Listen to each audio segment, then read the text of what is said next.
0.5 guard, ayan o. Open lever pa rin tayo. Tapos babrasin natin, no? Para matanggal itong ano natin. Guidelines na ginawa kanina para dumugtong sa number 1 guard natin. Para dumugtong, oh. Pagdudugtungin natin. Ganyan lang siya mga kapromdi, di ba? O yan, medyo kumikinis na. Ganun lang paggawa, paggupit. Ayan. Malaking bagay po itong ginagamit natin mga clipper guard para hindi tayo maligaw. Kasi pag ikaw wala kang sistema sa paggugupit, sigurado pabalik-balik ka lang talaga. Mas maganda yung may mga guidelines ka na sinusunod ng mga clipper guard. Ginawa po talaga to para maging ayos ang gupit natin. O. Ganyan lang. Ganyan-ganyan lang. Diba? Ganyan-ganyan lang siya. Ito, lubog-lubog pa naman yung model natin ng ulo nito. Pero kahit lubog-lubog pa niyan mga kapromdi, kung talagang tsatsagayin yung hagurin, tanggalin yung mga itim-itim, gaganda pa rin ang gupit ninyo.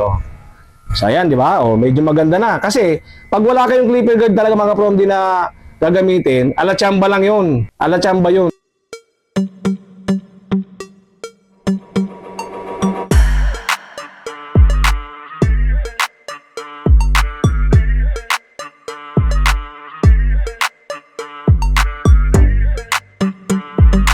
Yun mga kapromdi, oh.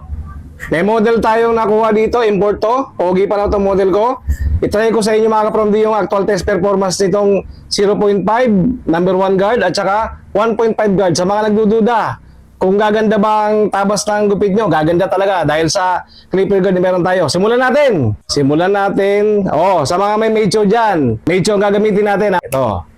1.5 guard muna. Buti may model ako nakuha. Tinabangan talaga ako nito kanina. Oh, 1.5 guards, open lever. May nakuha tayong model dito. Open lever. Ano lang ito mga kapromdi? Testing lang to. Para may idea lang kayo kung maganda ba talang gumamit ng mga guard na 1.5 tsaka 0.5 guard. Kasi karamihan ng mga clipper guard, pag nabili tayo, walang libreng 1.5 guard tsaka 0.5 guard. Karamihan dyan, 1, 2, 3, 4, 5, 6 lang. Ito mga kapromdi. Oh. Halimbawa ito, di ba? Ginupit na natin. Mas maganda kasi pag gagamit tayo ng clipper guard, sa mga baguhan, wag nyo muna i-shortcut. Gagaya nito, testing lang to. Baka mamaya may magsasabi naman na anumang klaseng gupit yan, testing na nga lang, hindi pa maganda. So, medyo gagandahan natin ngayon. Gamitin natin siya ng clipper guard na walang shortcut muna. Okay, yan na. Yan muna. Ito, malalim tong part dito. Ayurin natin itong dito niya. So, yan. Ngayon, gamit tayo ng walang guard. Ng clipper lang. Open lever. Open lever lang tayo. Gawa tayo ng guidelines. Guidelines mga kapromdi. Nakabidyo ba? Mamaya hindi nakabidyo. Nakabidyo. Okay, mamaya hindi nakabidyo eh. Mabilis ang tutorial lang ito mga kapromdi. Ayan. Ganito po ako pag gumugupit ng mga barbers lang. Yung ordinaryong gupit lang. Clean cut lang. Sabi nga nila. So, gawa muna kayo ng lineup. Lineup pala. Guidelines. Lineup tuloy. Guidelines. Ayan o. Gawa muna tayo ng guidelines. Sumunod. Gamit tayo ng number 1 guard. Ayan o. Sa mga baguhan, wag nyo munang i-shortcut, no? Gamitan nyo muna ng 1.5 number 1 guard at saka yung panghuli, 0.5 guard natin para mabura natin tong guidelines na ginawa natin kanina. Ganun lang po ang paggugupit. Kung gusto nyo maging pulido yung gupit ninyo, wag nyo muna isu-shortcut. Pag veterano na kayo, yan, mag-shortcut na kayo kung gusto nyo kumita ng mabilisan. Ayun, sa mga lumang barbero, yan ang gustong-gusto. Shortcut is the key. Sabi nga, shortcut is the key. Shortcut is the money. Ayun, di ba? Mabilisan lang eh. Pero sa mga baguhan na nag-aaral pa lang, kailangan nyo po itong clipper guard na pinopromote natin. Kasi para to sa mga beginner, sa mga veterano, kahit wag nyo nang panoorin to, marunong na kayo eh. Shortcut naman ang ginagawa ng mga mas marami. Wala nang guard. Minsan wala nang guard nga eh. Pag veterans ka na talaga, pero pag mga beginner ka pa lang, newbie, gamit ka ng 1.5 number 1 guard, tsaka 0.5 guard, o, di ba? Ayan. Hagod-hagod lang. Hagod-hagod lang, mga kapromdi. Gawa tayo. Sa maganda dito sa clipper guard natin, mga kapromdi, talagang fit na fit siya. Mas maraming clipper ang fit sa kanya. Di ba? Tapos pag gugupit kayo, halimbawa, di ba, nakagupit kayo ng ganito.